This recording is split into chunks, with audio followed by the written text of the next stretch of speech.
Hey guys, story time. You got this. Go.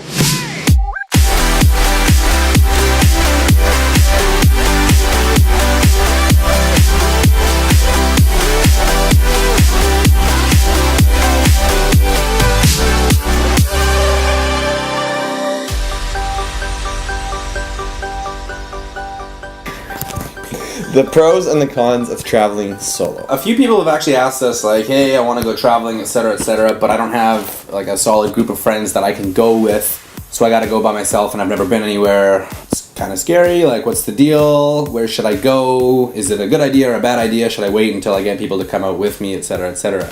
Parker is the king of traveling solo. He likes it, maybe even better than traveling with us. Do you like it better? Sometimes I feel like he does like it better. There are times, sure. Certainly. Because when you're solo, you do whatever the flippin' you want. So right now, I am by myself in the middle of nowhere in Peru, and I feel great. I couldn't be happier. So that's the thing. We'll break it down a little bit. So some of the pros are, yeah, you are free to do whatever you want. There's no group mentality of, oh, should we do this, maybe not. You pick what you want to do, you do it, and there's no one to tell you otherwise, really. The bigger your group is, the slower you move. Always. Parker, he has a hard time dealing with a group of like 5 or more. He just really wants to do things. I'm good at getting up and going really quickly. I don't need to brush my hair and powder my nose. You're only as fast as your slowest link. Getting stuff done more quickly and more efficiently is also a pro of traveling solo. Forces you to kind of get out of your shell and be a bit out of the box. I mean, it depends on the kind of person you are, but like development for sure. Typically, if you're staying at hostels, you're gonna have to kind of be social with strangers more than you would if you were with a group of friends. Or the friends that you make, you have better connections with. Mm-hmm. Like, say you're with a group of a couple friends, and you meet somebody. You're all going to be chatting with this person, and you have now limited time to socialize or whatever with this person. If it's just you, you're the only one conversing. Get to know them better friendships, perhaps. Who knows? So the cons. Traveling solo, well, scarier.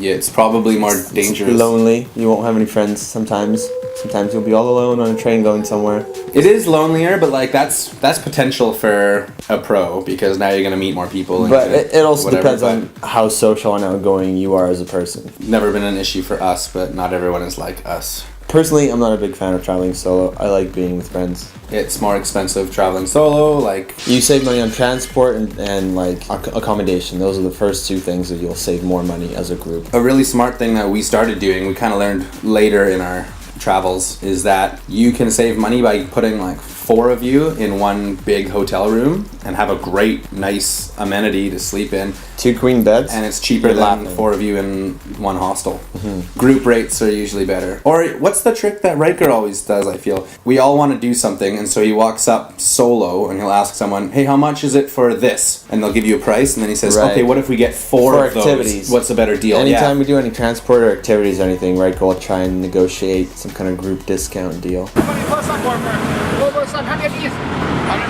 4 people. Well, settle at 150. Alright, that's like 150 sold. And often it works. Like, yeah. if you say, okay, well, I'm going to bring 4 people instead of just me, can we get a group rate or a better deal or discount or whatever? And that usually will fly. So that's another bonus with being in a group. What about you? Do you prefer solo? You've done a lot of solo and a lot of group. You know what? I would start with group for sure, because you kind of... It's easier to get your bearings doing the travel thing with your friends and with other people around you, because that way you guys have time to discuss or debate or just kind of like weigh out your options instead of kind of talking to yourself and talking through it and trying to decide what the best bet is. 2 brains better than 1. You know what I think? Honestly, I don't know if I prefer anything. A good mix of both. Travel with your friends for a while and go do a solo trip. It kind of like clears the animosity that you might have had or whatever, and then you can start fresh again. Alright, so it's not for everyone, but it is for some people. It will get you out of your comfort zone. Don't knock it till you try it. Subscribe, like, share. Comment. Comment is the last one. What's your travel solo story? Where have you been? What have you done? What have you seen? If it happens there and it only stays there, then don't tell us.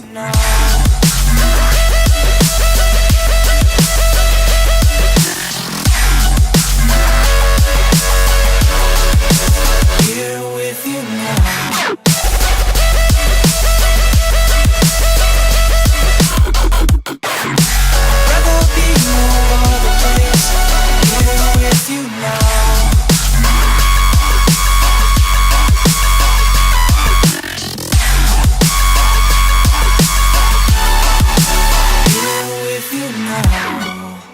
like crooked. No, man. No, it's not straight. It is. That's it. It sure looks crooked. I know it does, doesn't it? Take a look. Go take a look. Just get it out of your... No, you should not have done that. Go take a look.